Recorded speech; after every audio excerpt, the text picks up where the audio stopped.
says it's streaming. It's about to.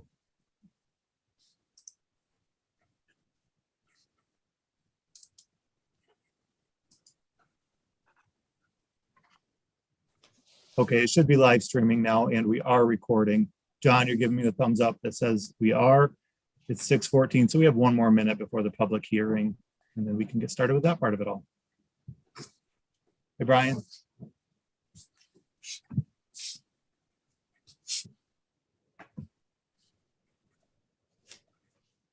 So Matt, while we wait a minute, I'll make you a co-host because I know you'll be presenting. And I'm assuming you'll be going through the slides for everyone else. Okay.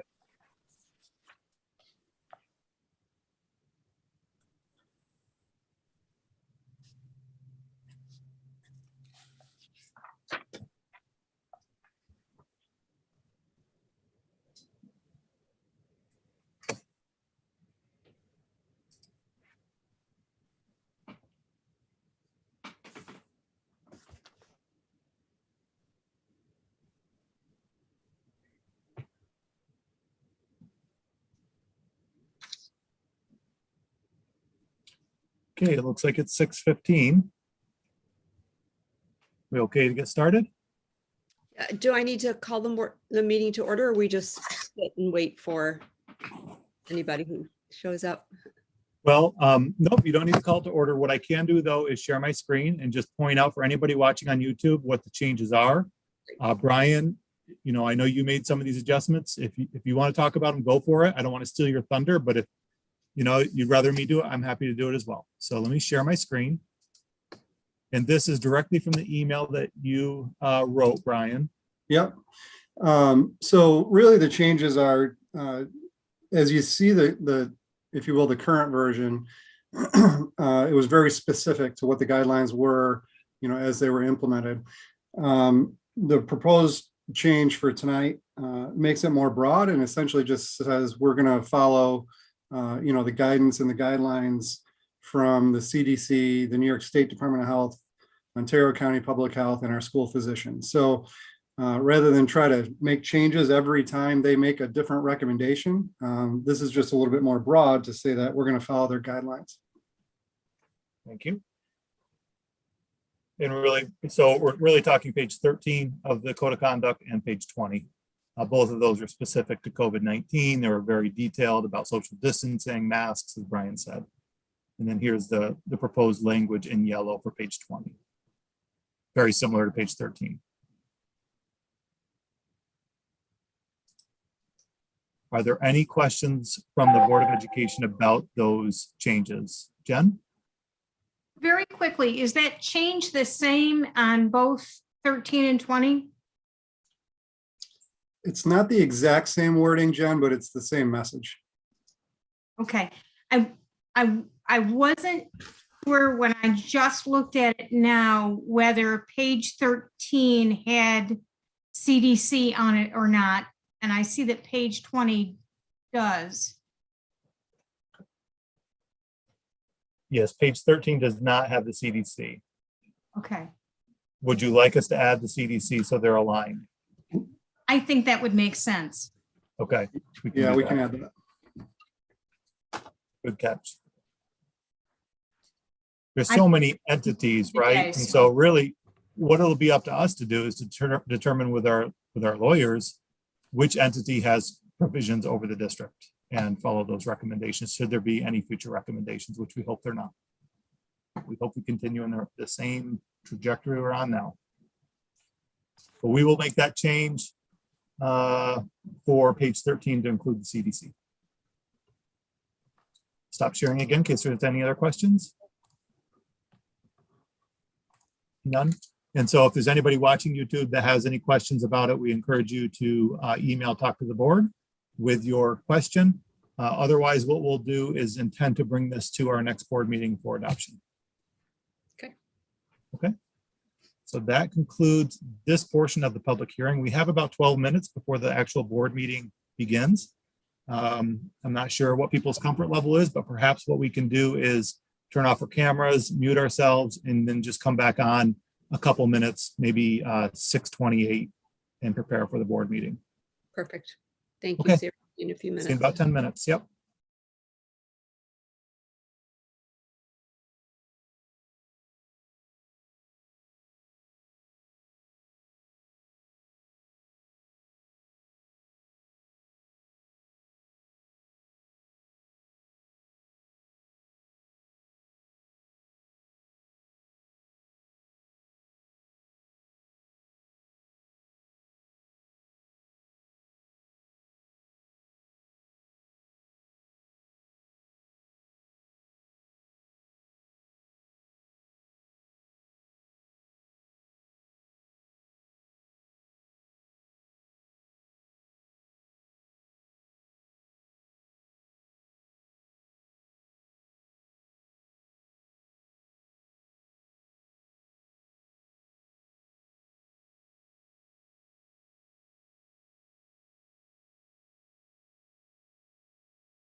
We have 1 minute, Jeannie, and we have a whole lot of people in the waiting room. You mind if I let them in? No, go right ahead. How All right, exciting. here come a lot of people.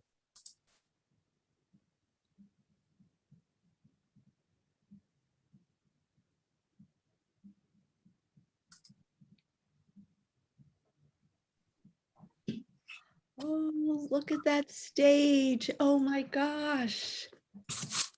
Hi, Mrs. Grimm. Can you hear us? Yes, Mr. Kane, how exciting. I had no idea what to expect. Just greatness. I expected greatness, but I didn't know in what form.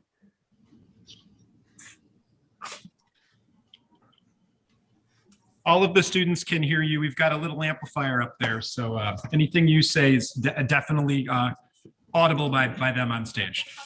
And you can hear us okay? Yes, very clearly. Thank you.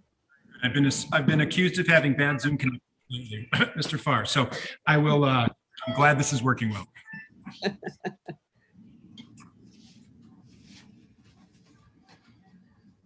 Jamie, I have 6:30. Okay to start? It is. Okay, great. Oh, good to see everybody. I will call the meeting to order and ask everyone to stand for the pledge, please. I pledge allegiance to the flag of the United States of America and to the republic for which it stands, one nation under God, indivisible, with liberty and justice for all. Great. Welcome, everybody. It's so wonderful to see all of these faces. Thank you for being with us tonight, and thank you to anybody watching on YouTube this evening. I will turn right to, well, actually, first I'm going to ask for motions to appoint Jamie as our district clerk pro tem. So I'll ask for motions, please. Beth and Julianne, questions or comments? All in favor? Nobody else wanted it. Yeah, you got it, John. All in favor? Great, that carries unanimously. Thank you. And thank you, Jamie, for standing in tonight. And in your double duty, you can now speak as superintendent, please. Thanks, Jeannie. Good evening, everybody. Please bear with me. This is kind of new, trying to keep all the notes and pay attention to the other things happening with the board meeting. So I'll do my best to keep up. I may have people repeat things if need be, but I think I can do it. And so I'm going to step away from reporting out for a superintendent report. You hear enough from me. As you can see, we have Mr. Kane, and it looks like Mrs. Collins there. I see kind of, there she is. Yep. Okay. As you may know, that this is Music in Our Schools Month. And when you really think about the last 2 years and you think about how difficult all the COVID restrictions have been on so many people in so many ways, I think probably the most difficult was our music department. Standing at 6 feet, standing at 12 feet. It just was so difficult for kids to express the bravery that was needed to be able to sing and perform at such distance. And so we, like everything this year, we tried to implement a few interventions to catch our musicians up. And we believe it's been largely successful. In fact, I've gone to a number of concerts, and I'm just in awe at how well the groups are all performing despite the last 2 years. Mr. Kane, I probably stole some of your thunder, and for that I apologize. You disappeared from the screen, and I wasn't sure if you were there. But I'm going to turn it over to you. And if anybody wants to change their view to speaker view, that might be the way to go. And then mute yourself, other than Mr. Kane and our musicians, and you'll be able to see them best. Usually speaker view is in the top right of your screen. Mr. Kane, take it away. Thank you so much. You can hear me? Yes. Okay, terrific. Well, hi, everybody. Good evening, and thank you so much for taking a few minutes out of tonight's board meeting to recognize music education in our school district, Canandaigua. My name is Greg Kane, and I'm a music teacher at the Academy, in addition to being the pre-K through 12 curriculum area lead teacher for music. It is always such an honor to be able to share a little update with you about our music program, and of course, to introduce you to a few of our fabulous musicians. And as you might be able to tell, I'm coming to you this evening from our middle school stage, and behind me are some of those fabulous musicians. So since 1973, school districts across America have celebrated March as Music in Our Schools Month. And in Canandaigua, I believe we have a lot to be proud of, and that students and families have a lot to feel thankful for.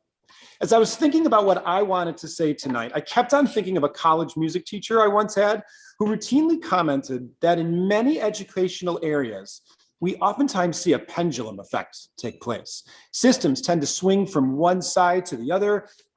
Interventions and initiatives, things happen, but they go from one side to the other. Now, while I know that my college teacher was not exactly thinking about a global pandemic when she explained this to me, I just can't stop thinking about the pendulum effect right now.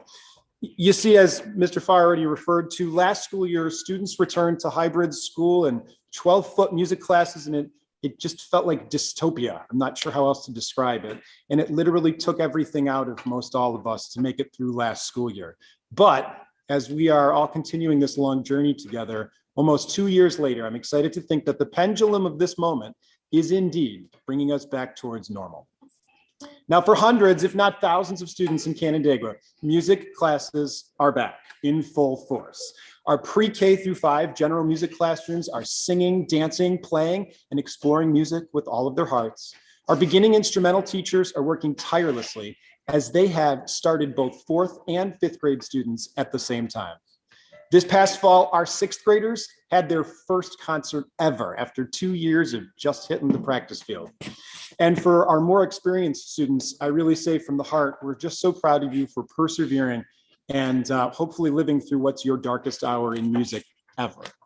Now, last year at this meeting, I remarked on the humbling support that we have received for the music department in Canandaigua. And it's just so important that I repeat this praise tonight. To our administrative team and to all the staff members across the entire district who've helped keep music in the lives of our kids throughout these last 2 years, thank you so much.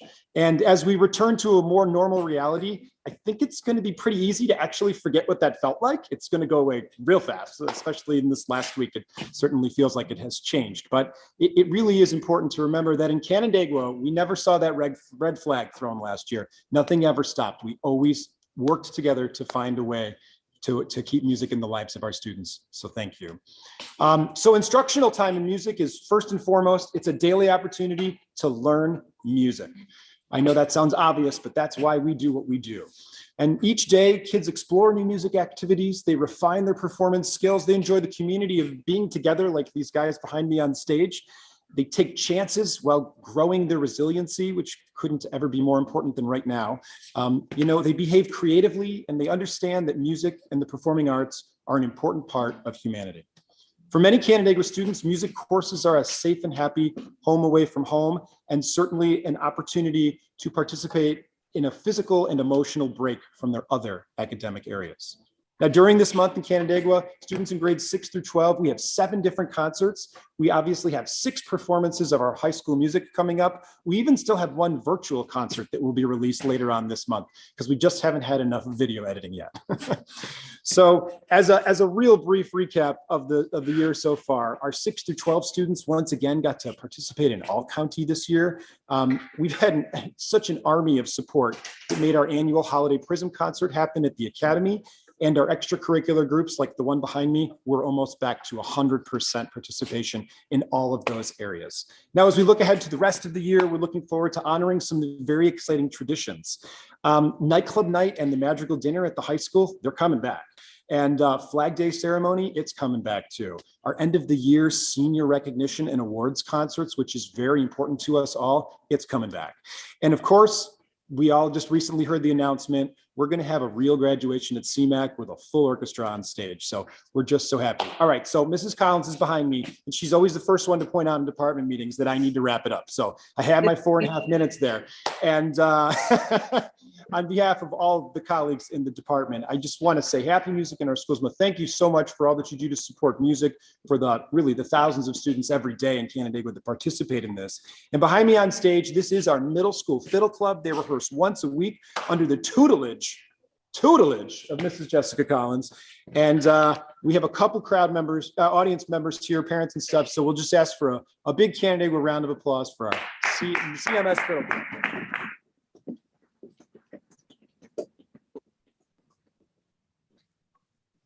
Hi, my name is Sylvia Meek. I'm an 8th grade cellist. Thank you for allowing us to play in honor of Music in Our Schools Month. We hope you enjoy our first piece that features several student soloists. Here's an arrangement of Duke Ellington's Sea Jam Blues.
Hi, I'm Delaney Galehan. I'm an 8th grade violin student with the CMS Fiddle Club.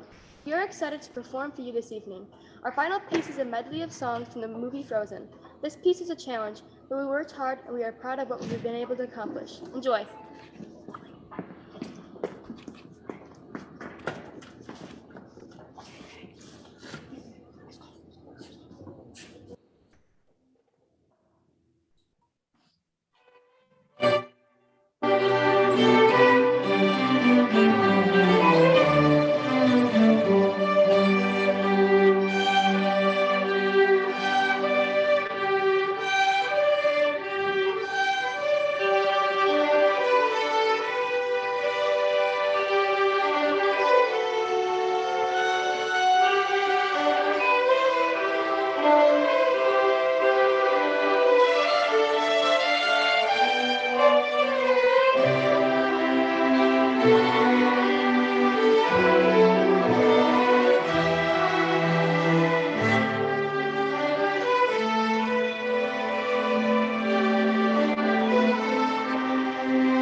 Well, thank you so much, guys, for allowing us to crash the Board of Ed meeting like we do every single school year. And a big congratulations to our students, and thanks to all the moms and dads who brought them out here on a Monday night. So great job, guys. Appreciate it. Thank you. Bye. Bye. Thank you, everybody. That was awesome. What a gift. Thank you so much.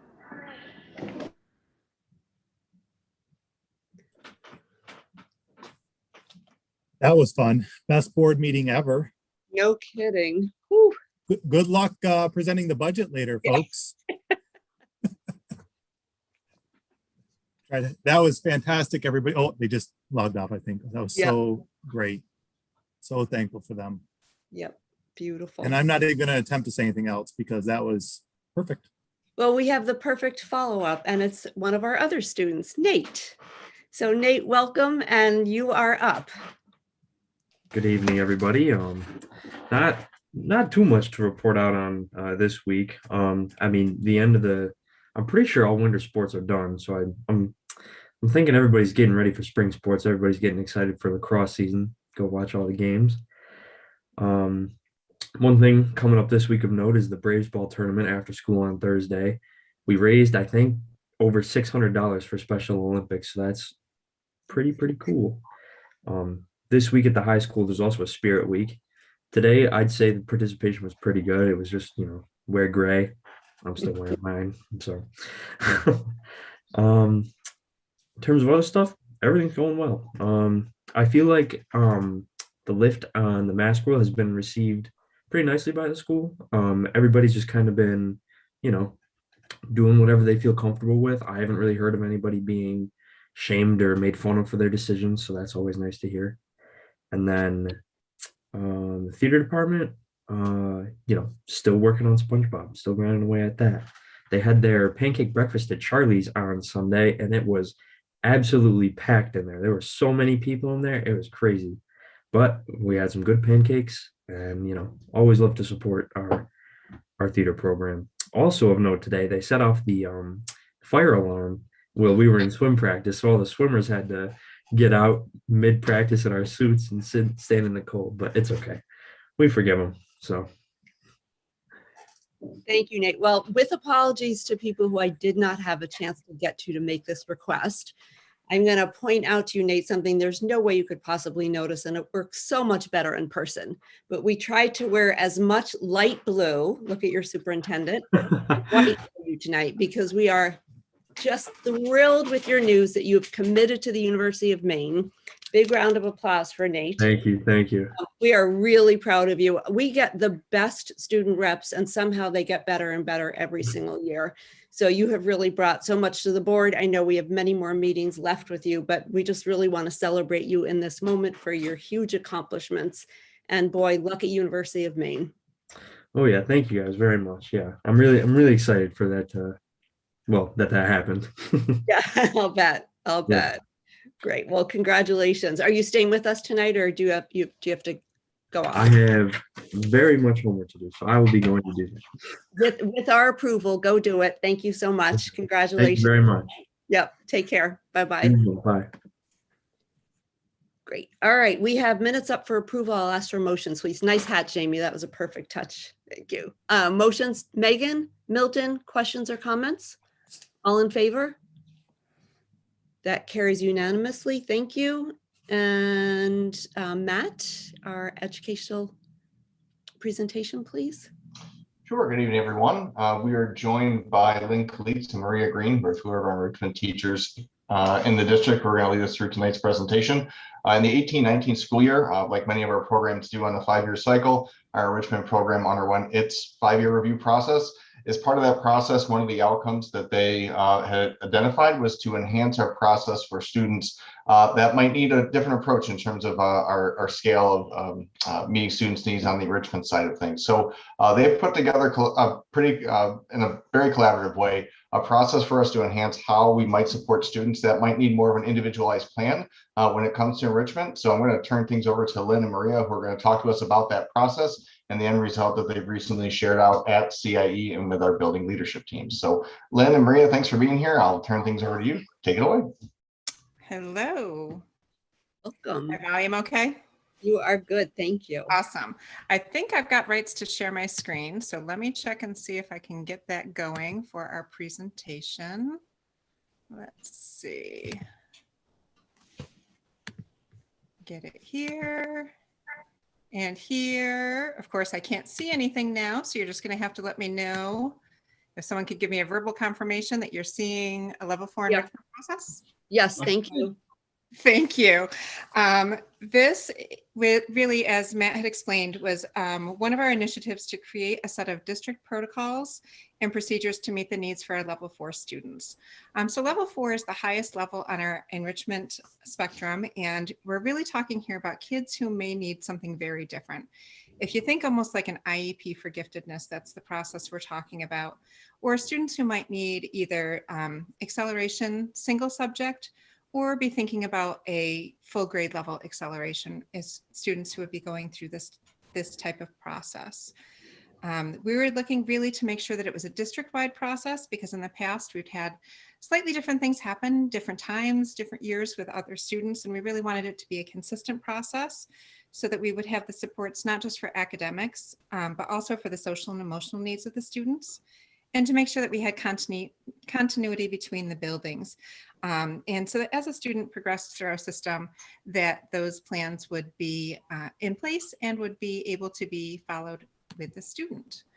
So through lots of discussion between Maria and I, and also Becca Kraft and Matt Schrage and Michelle Reynolds was with us as well, we came to the decision to use the IST process for the initial part of this type of referral. So that could be when a teacher notices that a student really needs something different, or a parent has reached out to the teacher for that. And the IST process, you may be familiar with, is typically used for our students when they're struggling.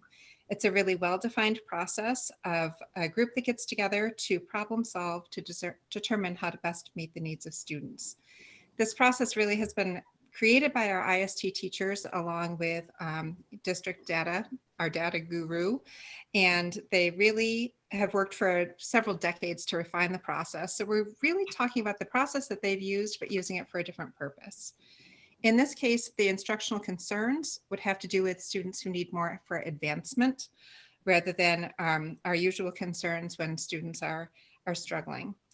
The referral, it can be generated, and I've got a sample here that I'll pull up, but hopefully will not mess up our share. this is a sample of the ISD referral that hopefully you're seeing now. And I've added some areas in pink.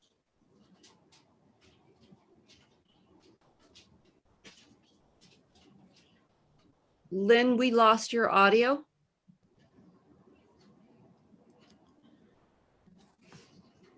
Oh, and we lost your video. And we lost Lynn. We lost Lynn. Maria, do you want to jump in, or how shall we proceed? Well, let's see here. Oh, there she is. Oh, is she back? Am I back? I was going to attempt to share out the version that I have. So happy to see you again. Well, I apologize. Must have been a little data glitch. Do you see the referral now? Yes, we do. Yes. Okay. It was right when that came up that I heard Jeannie say Lynn, and I was like, oh no. So the things we've added here are where normally we would just talk about student strengths through IST. We've added that these would be the areas where they need further enrichment beyond what is typically offered. You can see that's got all of the assessments on there. And then we've added in pink, instead of necessarily progress monitoring, which would usually be done when students are struggling, this is how do we know that a student needs further enrichment? Basically, what enrichment has already happened, either through the teacher or through us as enrichment specialists. You can see where normally we would talk about interventions that are helping a student who is struggling. These would be the enrichment experiences. And you can see that this automatically goes to, in this case, the elementary IST teacher, which would be Christine McLean. So now, as long as I can get back to my right tab, let's see if I can get back there pretty easily. Of course, this is now covering the tab of where I want to be. So I apologize. There we go. Once that is generated, then a team gets together, a multidisciplinary team, to be able to go through this process. That includes people like the classroom teacher, the OT and psych staff, counselors, speech, social workers, admins, the IST teacher, and there's also a gen ed, general education and a special education representative. And in this case, obviously, us as enrichment teachers would be there as well. This really creates a learning profile that can continue to be accessed through Infinite Campus, so it does follow the student through school. All right, so I can take over from here when we talk about the potential outcomes. On the one side here, you see the in-class alternative activities. Those would be not necessarily in the case of level 4 enrichment, but what we most often see. And the enrichment teacher would continue to provide assistance with alternative activities that might be within the classroom. We may conduct an interest survey or design some independent projects for students. Also, and we've been actually working on this as far as recommendations as well, some small group and short-term enrichment experiences. And one of our recommendations was to enhance some of the STEAM or STEM programs that are being offered. And we've been working on that as well. And hopefully at some point we will be able to report that out to you. But what we really need to take a look at is the level 4 enrichment, which is the box next to that. And the potential outcome for this, and for the purpose of this presentation, is most significant the change in the use of something called the Iowa Acceleration Scale. The Iowa Acceleration Scale is a comprehensive assessment structured to help us assist in gathering and evaluating a student's strengths. And then it's used when we have our findings to make some decisions and guide those decisions, rather to do a single subject acceleration or a grade level acceleration, or perhaps not an acceleration at all. Lynn, if you can move me to the next slide, I'll give you a little glimpse of what's inside of the Iowa Acceleration Scale. This was recently approved by CIE for us to begin to start to utilize. I actually have 2 or 3 students this year at the primary level whose parents have expressed concerns about their child, and perhaps acceleration might be necessary. So having a formalized process that we can look to, I think even though the students are few in number, that having a well-defined process is necessary.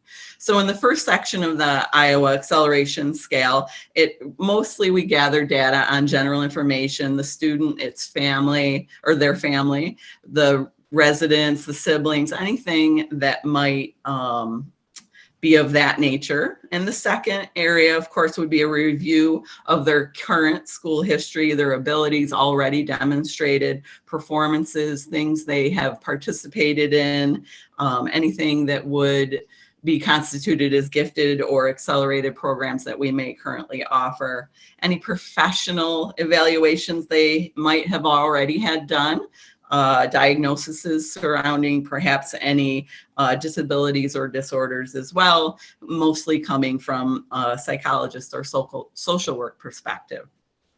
After that, we have the critical items that come up in the scale, and those are kind of the developmental factors, behavioral, emotional things that would surround maybe peers or relationships with adults and peers.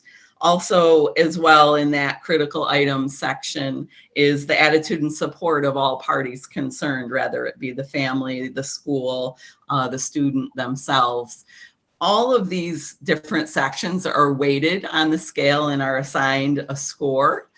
We would then move to section 4 of the scale, where there would be an assessment of ability. Typically, we would refer to an intelligence or IQ test at this point. I believe our school uses the WISC, which is an IQ test that our psychologists would be doing. Then in section 5, we would do an assessment of the aptitude, the potential for the student to learn new material, problem solve with material that hasn't been previously taught. And then finally, the achievement of the student, the degree to which the student has learned and retained things that have already been taught. So all of these sections are taken into consideration and put into the scale, and they are out of a certain amount of points for each section. All together, the information is gathered, they're assigned a point value, and then the recommendation would be generated based on that point value. This slide just interprets some of how the point values would work. There's 80 points in total.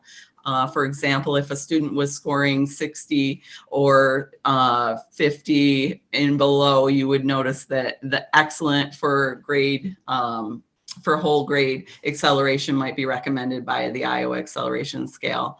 And if it was in between 46 and 59, then we would be looking at a good candidate, and you really have to then take into consideration the wishes of all parties that are involved. And finally, at the bottom, you'll notice the lower point scores would show that it's probably not a good idea to do acceleration, but to stick with the outcome of enrichment within the classroom and pulled out with the enrichment teacher. So I think that gives you a brief overview of what the Iowa Acceleration Scale is and the tool that we will start using.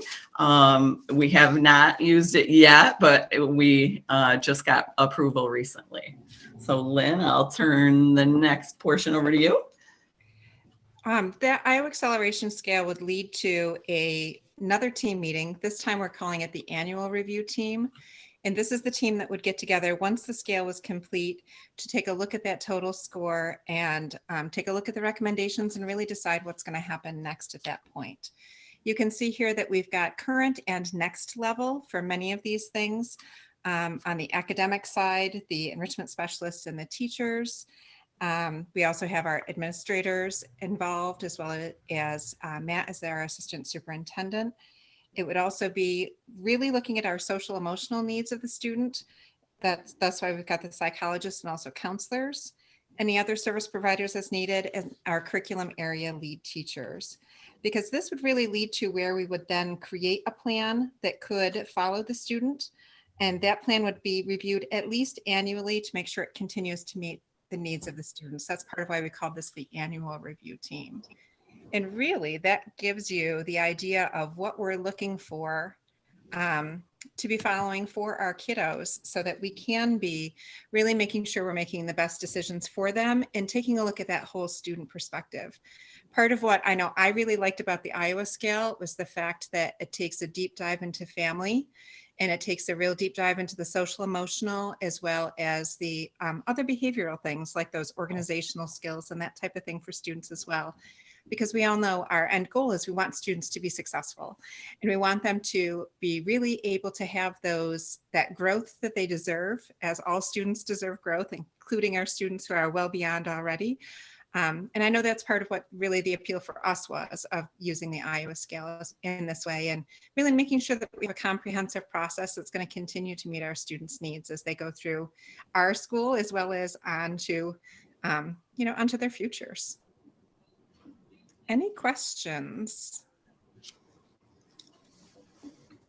Questions from the board? Beth?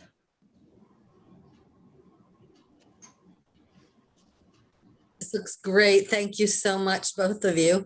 So I have a couple of questions, actually. My first question is, it's great to have this kind of assessment, but how long do you think it's actually going to take to affect change for a kid? And do you have any options or suggestions for them in the meantime? So in the meantime, at least at my level, they would continue with the current enrichment curriculum and things that they're doing. It's having not, attempted one yet, but seeing the usability of the scale itself, it does move you through it fairly quickly. Often students like this have already had an IQ test of some sort. The 2 students that I have this year, their parents have been pursuing those avenues. And so any information that we could round up ahead of time and be able to plug into the scale and then continue on from that point, I think would expedite the process somewhat. So without having conducted one yet, and I know the kit that we received comes with 10, so I think it will last us many years, knowing that it is usually just a few students each year. But I think overall the scale seems fairly user-friendly, and it's a matter of weighting each section of the scale to come up with that common score. So I think it's a comprehensive look that will make some of the debate that goes on a little easier to back up and help guide us better than the types of conversations that I see happen now, where a lot of it becomes an emotional conversation about a student and their well-being, and that's one component of it. And then the family's wishes, as well as the professionals involved with them. So I think there's definitely a need for a comprehensive tool so we can look at all sides and not get bogged down in one area or the other to make a decision appropriate for each child. So would you use this scale? Oh, sorry. I was just going to say, and it's not that the student wouldn't be doing enrichment activities while we were in the process of doing the scale. That's when those things that we talked about earlier, like the in-class alternate activities, independent research projects, small group pullout type things would be happening as we're going through the scale. Yes. Because those would be kind of like our first steps. The scale really comes in when we're thinking about grade level acceleration or single subject acceleration. Okay, thank you. Megan. About how long from start to finish is that process? So like how long would it take before that decision would be made and parents would be aware of any changes? That I think is hard to say until we've gone through the process. The beginnings part of this, the parents would definitely be informed before anything started to happen with the Iowa scale. That part, the teacher would really have already reached out to parents at that point. I would say that it would probably be similar to our IEP process, and that we would work to really make this as concise of a process as we can. But part of that involves the aptitude tests and those types of things happening in between too. I think as well as the IST process taking place, even that process at this point does take some time to move through. And I think that this is the kind of decision you definitely would not want to rush. All factors need to be looked at for the well-being of the child as well, whether they would be recommended for acceleration or not. But even at this point, our IST process, often when we put something in place, there'll be a 4 to 8 week window where we're gathering data about some of the interventions that we have put into place. And so we would almost be starting a little further than that because we'll already have had a lot of enrichment data that comes forth just initially in the referral. So it's hard to give a time frame, as far as if we're talking about a month, 2 months, things like that. So I guess I don't have a great answer for that as far as time. No, that was good. That answered my question. It's a process. And John, I have you next. Do you ever have issues with buy-in from teachers? I know your first step is getting that referral. Have you run into anyone that just doesn't want to take part in it? Absolutely. Currently, right now, I have a student who's virtual, and actually I might be able to switch it. I think they actually just started back into school. Just actually, maybe today was their first day back, and her parents are very hesitant to accelerate intellectually. This student is probably a year to 2 years above her current academic level or her current developmental level, but socially and emotionally, particularly with the pandemic, that will weigh in heavily. So they actually approached me to see what kinds of things that we could do for her, but in the same breath, they are hesitant to move further. So I think that is also something that we have to take into consideration, that all parties are considered, and certainly the student. And so if it's not necessarily in the well-being or interest of the child, even based on their parents' perspective, that would put a halt to it, I believe, pretty quickly as well. Again, this won't be something that's utilized very often, but I think it's important to have an avenue in place. This is just my first year in the enrichment position. However, I have had my own children that have moved through the enrichment process in our schools. So I think a lot needs to be paid attention, especially to the emotional well-being. And this particular Iowa scale takes that into heavy consideration in an attempt to move forward. John, did that answer your question? No, actually, what I was trying to, right? You were asking. Yeah, I was trying to get to with the enrichment program in general. Do you ever have issues with buy-in from classroom teachers saying that I don't have time, or I don't know what your program is, or I don't think the student is the right person for enrichment?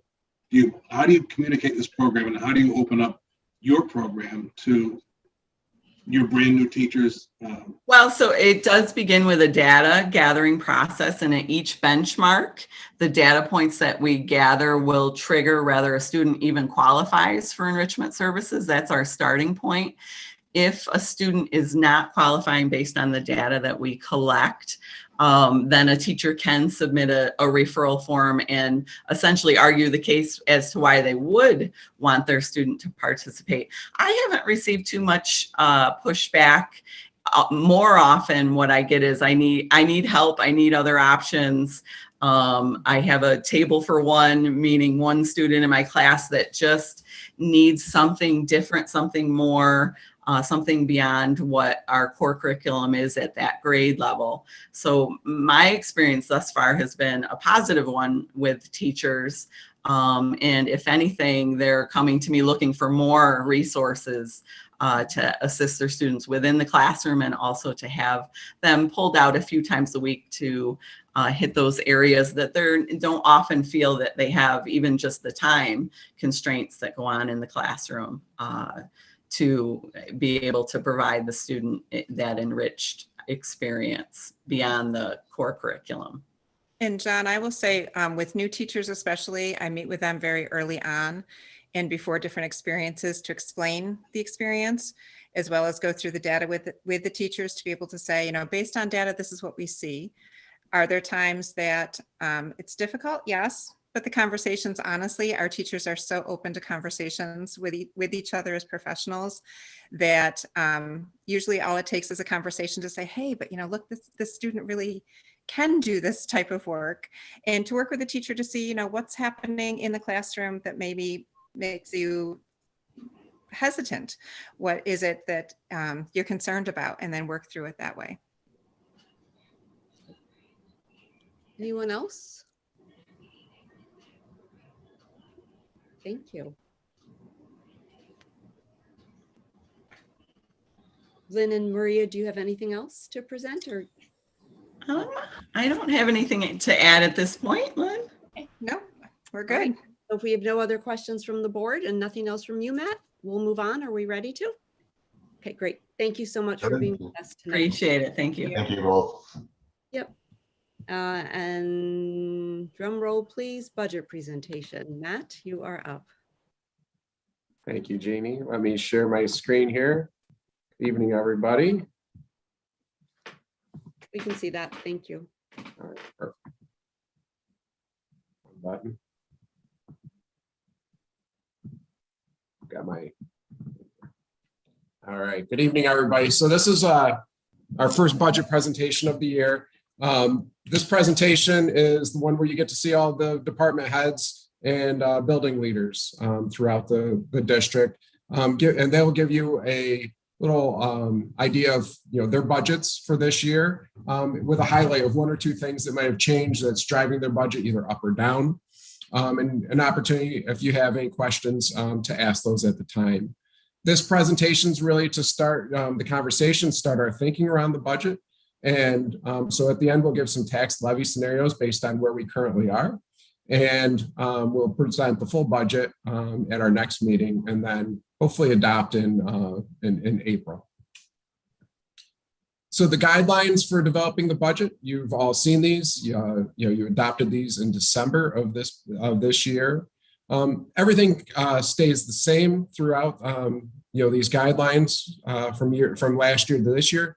The one area I think that changes just slightly is number 6. Obviously, we're in a very large capital project right now, and you're going to be approving the phase 2 bid awards later in this meeting. But also, we have now another capital reserve that we're trying to build up for the next project. So while we are going through a large capital project right now, we knew going into this project and throughout where we currently are, that we can address nearly all of the needs that we have as a district, to maintain our facilities at a high level. So we need to, strategically prepare for a future project as well. So our strategies, as we've gone through this process, number one strategy is we always look to maintain our academic and extracurricular programming. And then the other area that we've had to look at the last two years now is how do we react and how do we make sure we're meeting the needs of our students and our staff with the changes with COVID. Obviously, we're seeing very different,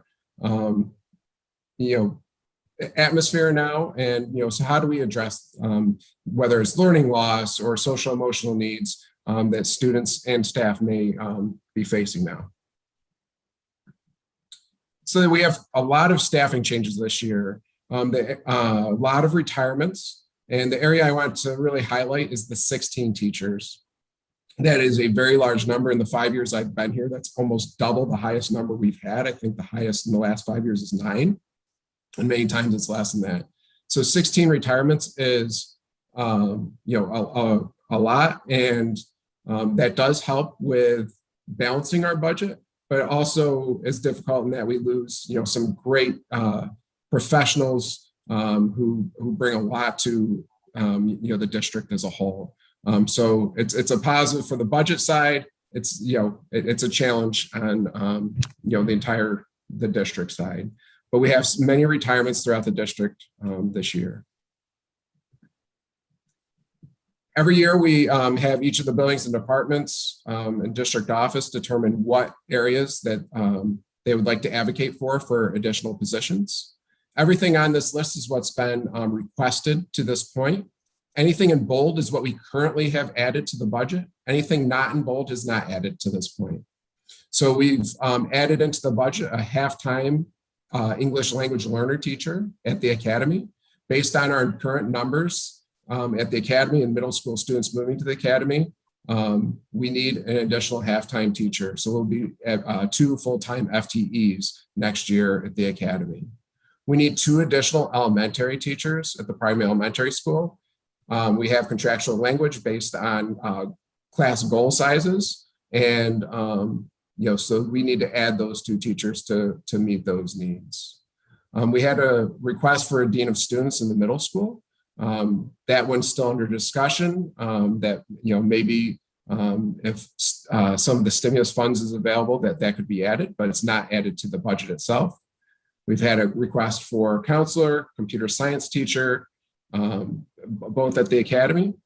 Those are not currently being filled. 2 teaching assistants, one in the primary elementary school and one in the academy, that have not been added to this budget yet. 1 bus driver trainee in the transportation department. As you are all most likely aware, we've had a difficult time filling all of our positions in the transportation department, and we're when we compare against other schools our size, we're understaffed in those areas. So this would definitely help Seth and that department out. And we've had a request for a custodian. The only attrition, so only a reduction in our budget for staffing at this point is a 0.85 FTE of a teacher of the deaf position. That position just recently became open, and after review of the needs of the district, it's been determined that we do not need to fill that position. So we'll get into the building and department portions. I'll click through the slides and you'll hear from everybody here. If you have questions as you go through that, feel free to ask. So we'll go ahead and start with Marissa. Hi, everybody. Thanks for having me tonight. So I wanted to, you can see that the academy budget next year has a slight bit of an increase, but there's a couple of things that I want to highlight so that you understand that a little bit more.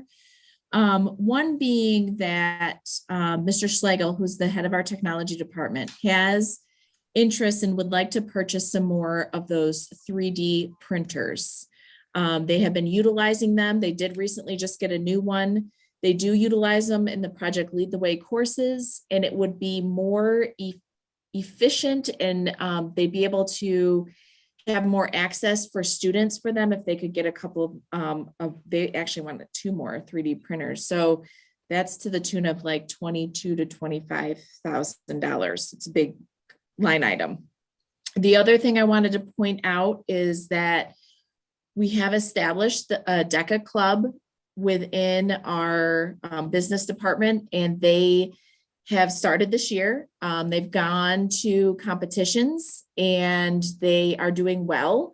It is something that the students are enjoying, and it's getting them more involved in the business courses here at the academy. That comes with a little bit of a higher membership, because what we do is get the students a membership for the Deca that are in the business courses. It's kind of part of their co-curricular costs. So that increased the business line item a little bit. The other thing that's a big ticket item on the academy budget is that the security system in the library media center is old. I mean, it's very old. It's been there since I've been here. Well, back when I was back here at the library. So we usually contract with somebody to, oh my gosh, the words. We contract with them to, when you get your air conditioner checked every year, help me out here. Maintain service. Yeah, there you go. But the company, so the system's so old that they won't even contract with us in this next year because they can't service it anymore. It's that old. So we're at the point where we ultimately need to replace the whole security system in the library. And that's a big ticket item as well.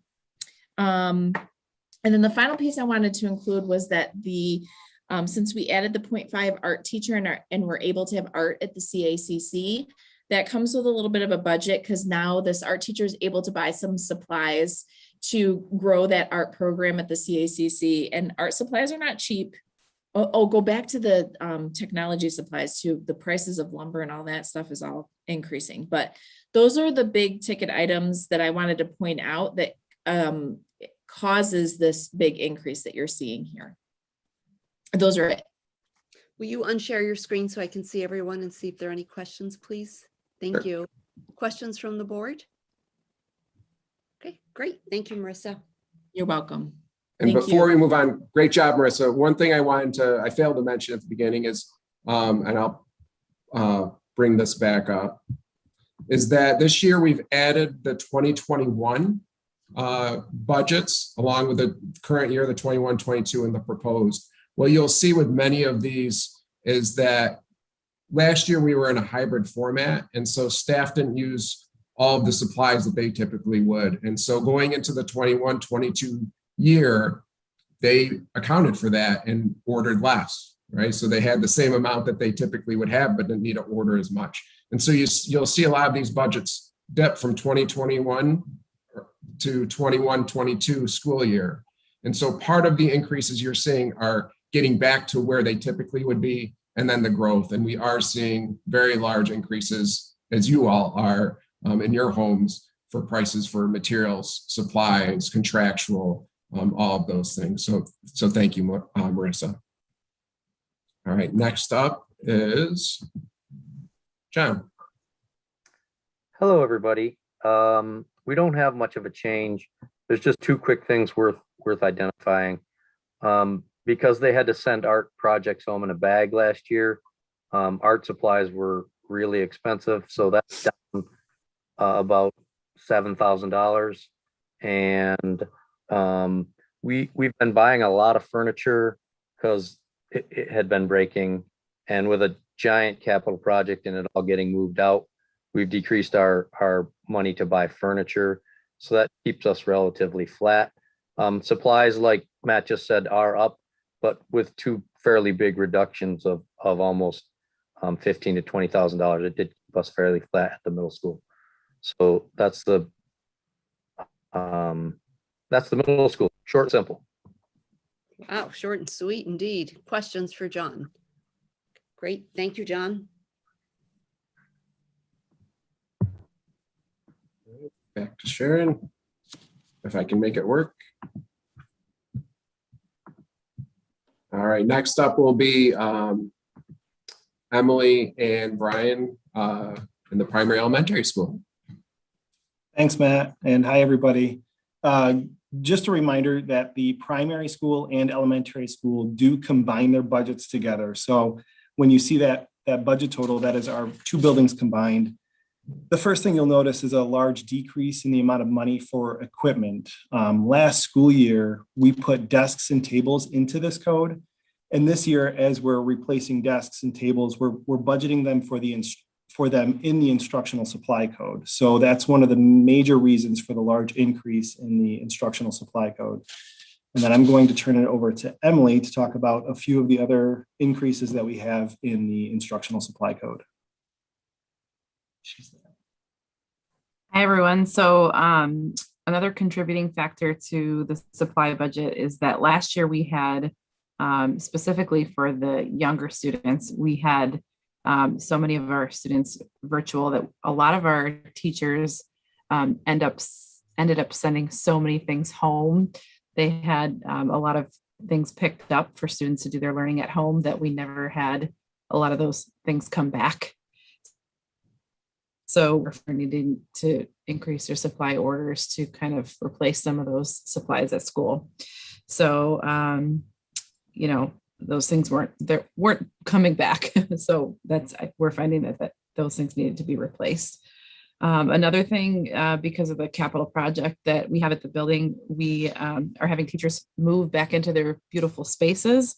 And thankfully, they've been able to purge some of their clutter and some of their really old things that they've had in there. But they've also, are wanting to have some newer things to put back into their space, which is a good thing, but sometimes comes with a cost. So, also with the move, some of their really old furniture and some of their old things have been broken or lost or, needed to be replaced. So, and lastly, we hadn't had the chance to take field trips. So now we are able to start taking field trips again. So we need to budget for those, and that's included in our budget, which, you'll see in our line item for contractual field trips that there's an increase there.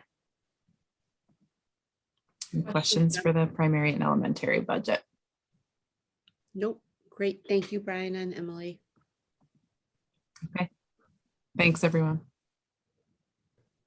Thank you, guys. Next up is Stephanie in special programs. Yes, so you're seeing a slight decrease in our expenditures for special programs. You'll notice in particular that this comes from our BOCES line items. If you'll recall, about 5 years ago, we really made a concerted effort to take a look at our students who have some functional communication needs within our district and really keep them here as Braves. So we're trying our best to support them here on campus. And so you're seeing some of those monies being pulled out of our BOCES funding. Another item that we should discuss in this is that many of our speech language pathologists have become familiar with speech generating devices. And this was a BOCES contractual service that we had gone out for in years past to look at assistive technology and how to increase our students' abilities to communicate with both peers and their adults. And so because we have built our program, we're seeing a little bit of a decrease in our expenditures in the BOCES line items. Thanks, Stephanie. Questions for Stephanie? Okay. Thank you, Stephanie. Next up will be Mr. Kane for the second time tonight that you get to see him. Thanks, Matt. So I think I get the award for biggest increase tonight, percentage-wise. And I just want to thank Matt for explaining earlier how we saw a dip in areas. Last year, we saw a dip in the music budget by almost 12%. And then this year, it is right back up there again. 3 reasons that are driving that change and increase this year. The first one, we have a new program at the elementary school called Drum Club, and it's just wildly successful. They have up to 80 students participating this year. They've requested some additional instruments so that everybody can have something to play when that happens. That was a small increase. We also, this school year, we're fortunate enough to have a brand new staff member who really helped recover and restore our elementary school string program.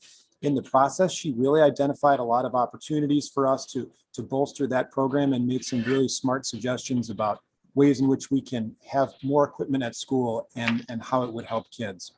And then third, something that you may be aware that we changed at the academy specifically and also somewhat at the middle school, but over the last 3 or 4 years, we've worked really hard to drop any gender references to our school ensembles. And at the high school, where we provide students with uniforms to wear for concerts, we've also given everyone the option. Something we are finding is that many more students are electing to wear a tuxedo as opposed to a concert dress. And we just don't have any more of them. So there's a definite increase there as well in that area. Questions for Greg? Okay. Thank you, Greg. Thank you, Greg. Up next will be Mr. Schrage with the Office of Instruction. Thank you, Mr. Fitch. Well, not known for my brevity, this might be one of the shortest presentations I ever do. So the simple increase and change in my budget has to do with the fact that we have to include funding for transportation for our regional summer school program. That's the biggest difference. While there are some fluctuations in some of the other codes, the biggest addition is in fact budgeting that for this year, as we are not hosting it at Canandaigua. Any questions? Wow, that was fast. Anything for Matt? No, great. Thank you. Next. Up next is Caroline with athletics. Good evening. Our athletics budget really stayed basically the same. the budget increased by a total of $331, and this is made up of athletic equipment, supplies, the officials and clock operators and supervisor fees, tournament entry fees, contracts, the spaces we use, and other expenses for our 28 athletic programs. So it pretty much stayed the same. Awesome. Questions for Caroline? Okay, thank you. And up next will be Mr. Bowman in IT. Hi, everybody. The IT budget is up around 3% this year. There's several factors that make that up. The normal stuff where, BOCES services, they haven't actually released their numbers yet, but I'm estimating it at about 1.8% on all of their services going up. Along with those BOCES core services, if you remember correctly, last year we started purchasing a lot of our devices through BOCES, which every device that you purchase through BOCES then comes with a support fee. So we're just starting to realize those support fees from the purchases that we made last year. So that's about 10 grand worth of support charges on those purchases from last year. There's a few things that came from the pandemic that are new. Like we had to have this software called AirSlate, which was able to do electronic signatures for those nurses forms that went out for authorizing us to give COVID tests. The nice thing is that this is a very universal software where we can collect signatures for other things in the future. So different forms that we would have to collect signatures from parents for field trips and things like that, we can foresee that would be utilized. So that was a neat upgrade. I would say that just like everybody's saying, everything is going up a little more than normal. All of our software packages that are up for renewal, we're seeing a bigger increase than in the last several years on pretty much across the board, all support charges and everything. So that definitely weighs heavy on the changes. And then the last, but definitely not least, you'll be hearing this, I'm sure, for the next few years at least, is going to be security. I've really had to purchase a few additional software packages to increase our security posture across the board. So there was a number one security vendor in the world right now is CrowdStrike, and we had to purchase their software to help us secure our workstations and servers. And then we've added a third-party annual security audit to the budget. And those are not cheap. And every single year we try to go with a different vendor. We didn't do it last year. We skipped during the pandemic, but we're going to get back into it. And we will do that annually from now on. The nice thing is that I was able to decrease and lower the overall percentage that the budget went up by lowering the Xerox copier budget. We've seen a trend over the last few years where, since we are using Chromebooks, everyone is getting used to that. We are doing less copying, which is great. Less paper, less ink, less wear and tear on the copiers. So that has been a bonus, and that has really offset some of the increases that I've listed. Any questions? Thank you very much. Thank you, Dan. Up next will be Mr. McLean in Buildings and Grounds.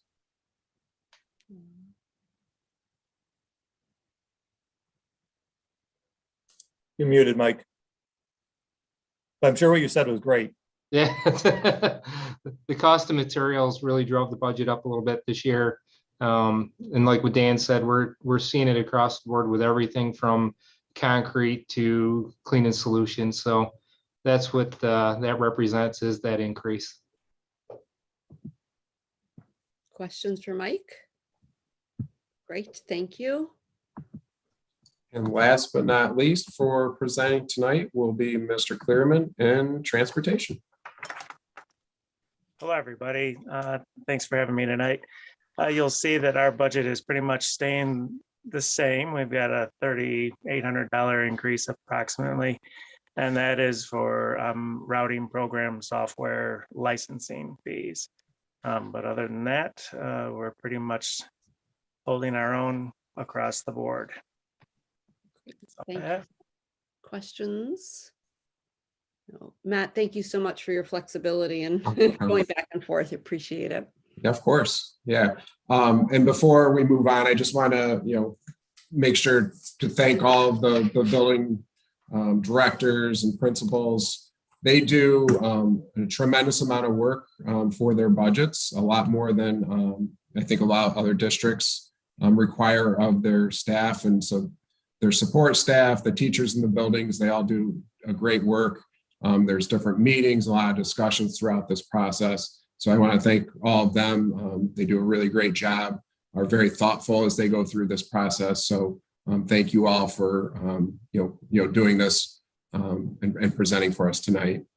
To close out the presentation, I just wanted to showing where we've been, where we currently are, and start framing where it's looking that we will be come April when we adopt the budget, and then May when the budget vote occurs. So our current tax levy is about $48,350,000. As you recall, last year our tax cap was 2.07%, and we went at 1.7%. So we went slightly below the tax cap. We've never exceeded it since the tax cap first started a little over 10 years ago now. As you recall, when we do a projected tax rate at this time, the tradition's been used the prior year assessments, put in the new levy that we'll be using, and create a tax rate, knowing that that will be artificially high and conservative, but that we can say this is going to be the worst case scenario of what the tax rate would be. We knew last year that was over exaggerated a little bit more than usual, simply because we knew the city was going through reassessment. So last year at this time, we presented the budget, and we presented a tax rate of $19.32. The actual tax rate came in at $18.17, so significantly below. We knew that would occur. We didn't know what that number would be. The actual tax rate the prior year was $18.93. So we went $18.93 last year, $18.17 this year. And then the next slide will show what the projections look like based on various increases. So our tax cap limit this year is 3.19%.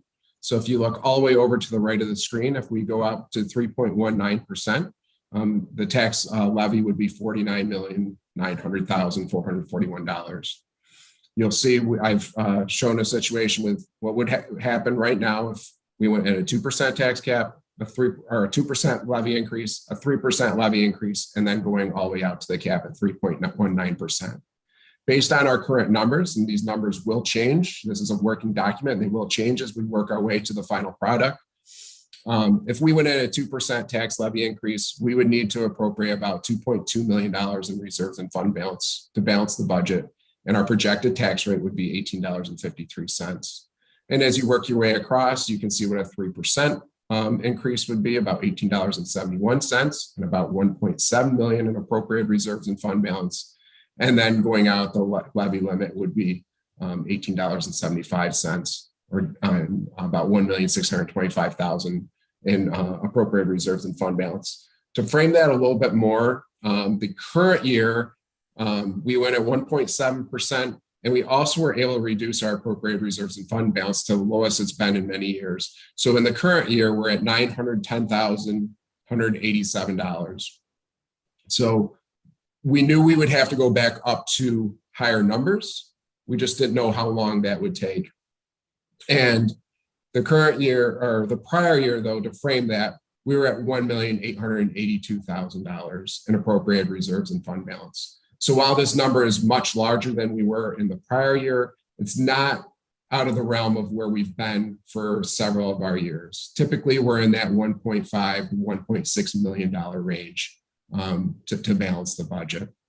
And then I guess the last thing I'll stop sharing my screen to just talk about is, what's driving the budget this year, and what we'll see is what's causing, not only if we were going at a cap of 3.19% to increase our fund balance of $700,000 approximately, is that the health insurance rates are increasing at about 22% this year.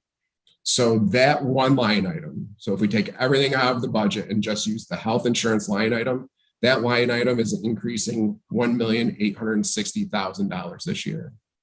Our tax cap, if we went out at the full cap, is $1,542,000. So that health insurance line is $317,000 higher than our cap increase. So that's the challenge of this year's budget. And that's why, when you look at those numbers, we have a pretty solid state aid increase of 3%. That's higher than we've seen in many years. Our cap of 3.19 is higher than we've typically been at as a cap. And I'm showing you a number going to that cap with a large increase in appropriated reserves and fund balance. And that is the cause. If we were at a typical 10% health insurance increase, we'd be having a completely different discussion at this point. So that's really the driver of the budget, along with the building department budgets, salaries, and we'll get into more details at our next meeting and really go through that. But I just wanted to start framing where we currently are, so you can start thinking about that as we go through the budget presentations and come to April to adopt a budget as to where we're comfortable with going out at the tax levy and where we're comfortable going out with reserves and fund balance, and then discussions as to how do we make that happen, right? Do we have to remove something that's currently in the budget? Do we have to add something that's not in the budget, and so forth? And so that's all I have for tonight. And if there's any questions, please feel free to ask. Matt, by way of reminder and also as introduction, since it's Amy's first time through the budget, what do you need from us tonight? I don't need anything. Yep. Thank you, Jeannie. I don't need anything tonight. Tonight is really just to start that thinking process. At the next presentation, we'll really need to, I'll go through the process of where we currently are and what we're recommending at that point, and really need to get a feel from the board as to where you want to see us, so that when we meet in April, we can provide a budget to you that meets all of our needs and is acceptable on the, a tax levy increase and, reserves and fund balance increases. Thank you very much. You're welcome. Thank you to everybody for, not for just presenting, but for the volumes of work that goes into the presentation and all the work that you do. And board members, be thinking, be asking questions. You don't have to wait until the next board meeting if something is on your mind as a question or a concern. Jamie, anything you want to add?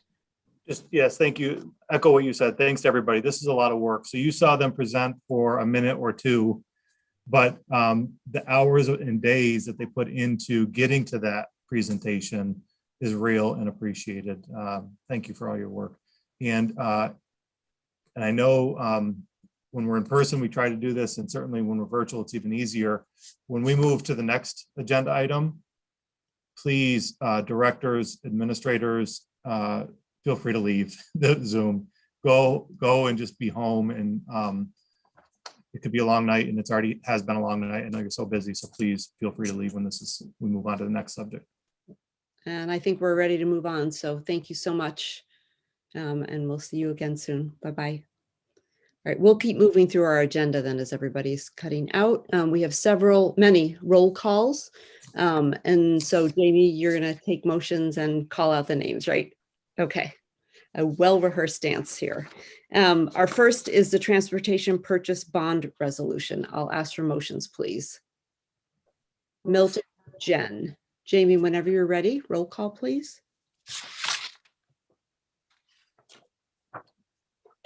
Mrs. Calabrese? Yes. Mr. Johnson? Yes. Mrs. Miller? Yes. Oh, sorry. Mrs. Personali, Yes. Mr. Palomini, Yes. Dr. Schneider, Yes. Mrs. Thomas, Yes. and Mrs. Grimm. Yes. Okay. Our next one is the transportation purchase resolution. I'll ask for motions, please. Julianne, Milton, questions or comments? Jamie, whenever you're ready, please. Mrs. Calabrese, Yes. Mr. Johnson, Yes. Mrs. Miller, Yes. Mrs. Personali, Yep. Mr. Palomini, Yes. And by the way, Deb is watching this remotely and will be doing a critique for you later. oh, I'm sure. Dr. Schneider, Yes. Mrs. Thomas, Yes, you're doing a great job. Mrs. Grimm, Yes. Okay, now we have a slew of capital improvement projects. The first one is the Phase 2 contract for general contract. I'll ask for motions, please. I'll move. Jen, and I don't know who said that. Amy. I saw you. Thank you. Questions or comments? Jamie, whenever you're ready. who seconded that? Was that Amy? It was Jen. was. Yep. Mrs. Calabrese, Yes. Mr. Johnson, Yes. Mrs. Miller, Yes. Mrs. Personali, Yes. Mr. Palomini, Yes. Dr. Schneider, Yes. Mrs. Thomas, Yes. Mrs. Grimm. Yes. All right, next one is capital improvement project mechanical contract. I'll ask for motions, please. Jen and Milton, questions or comments? Whenever you're ready, Jamie.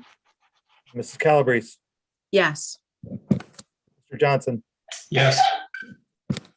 Mrs. Miller, Yes. Mrs. Personali, Yes. Mr. Palomini, Yes. Dr. Schneider, Yes. Mrs. Thomas, Yes. Mrs. Grimm. Yes. Next is a capital improvement project, the plumbing contract. Motions, please. Jen, Julianne, questions or comments? Whenever you're ready, Jamie. Mrs. Calabrese, Yes. Mr. Johnson, Yes. Mrs. Miller, Yes. Mrs. Personali, Yes. Mr. Palomini. You know, you could have just watched the recording later and just noted all this stuff down. But you're doing a wonderful job, by the way. Yes. Everyone has to critique. Sweating. Dr. Schneider, Yes. Mrs. Thomas, Yes. Mrs. Grimm. Yes. 2 to go, Jamie. We're almost there. The next goes to the controls contract. Motions, please. Jen, Beth, questions or comments? You're up, Jamie. Mrs. Calabrese, Yes.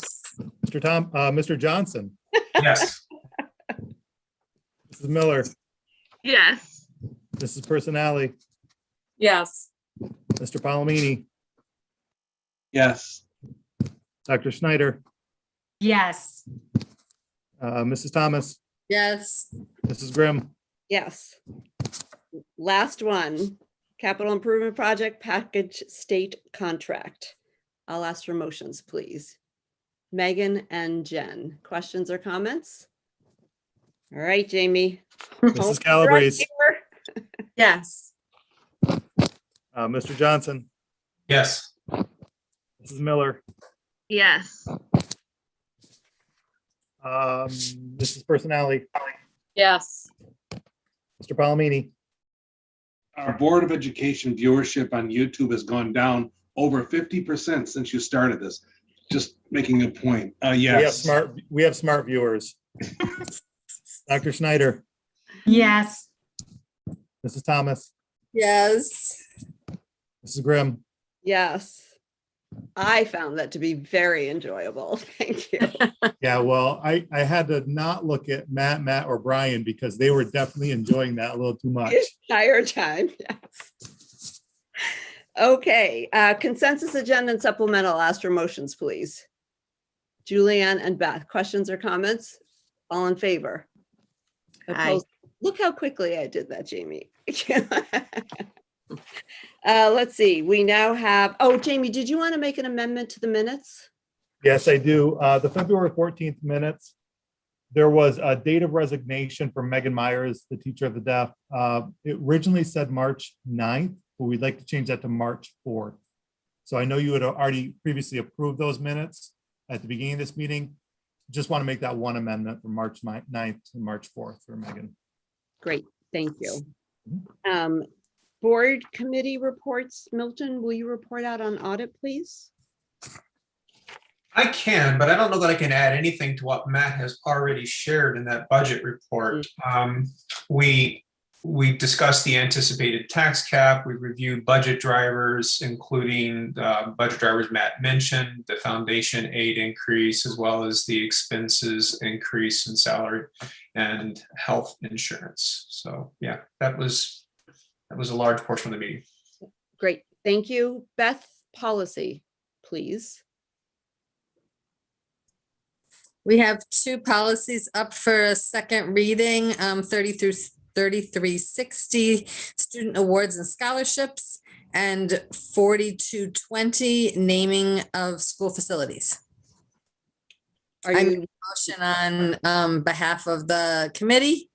Great, that does not need a second. Questions or comments? All in favor? Okay, that carries unanimously too. Thank you. John, did safety meet? It probably did, but I don't think, I know I didn't go, so I'm not sure if they met or not. Anybody on safety? Did that? Okay. And Jen, did COVID-19 meet? Yes, we did. Just some minor things to note. We did some work since the last board meeting to make sure that we had very high quality masks and respirators available for those that want them by choice. So if there are individuals that want it, the school has an ample supply. And in the last meeting, we also talked about the fact that there would be more tests coming out to students. And I saw something that went out in Brave Square today about that. And last but not least, and I'm conflicted about this a little bit, we actually talked about one more meeting possibly being our last meeting and putting ourselves on hiatus. I don't know what I'm going to do without my Friday afternoon gang. It's amazing. And it's a real compliment to Vern, Brian, and Mike to having to put up with a pesky board member for 2 years. So I think this might be, or maybe our next meeting will be my last report. Wow. Well, thank you to all of you. You certainly made this much clearer for those of us who were struggling to understand what was going on, and also made us a much safer district, most importantly. So thank you for all of your work. That's it, I think. Jamie, do you have anything else? Jen thanked Vern, Brian, and Mike, but we should also thank her for lending her expertise for the last couple of years and spending so much time with us. I'm happy to report we're almost a week now with masks optional. I would say about 80% of students and staff are not wearing masks. Maybe that number's even grown since the very first day. And at this very moment, we have a total of 6 students with COVID and 2 staff members, which is only gone down. So it continues to go down. I talked with Mary Beer this morning, and she said we are very safely in the yellow zone, very comfortably, where we won't be going back to the red anytime soon. She doesn't believe. The hospitalizations even were cut in half within the last week. So, a lot of improvements, which is just so welcomed. It's so nice to see smiles in those hallways. Great. Well, thank you for doing double duty tonight, Jamie. Thank you to everybody for being with us. And I'll ask for motions to adjourn, please. Milton and Beth, all in favor. Good night, everybody. Thank you.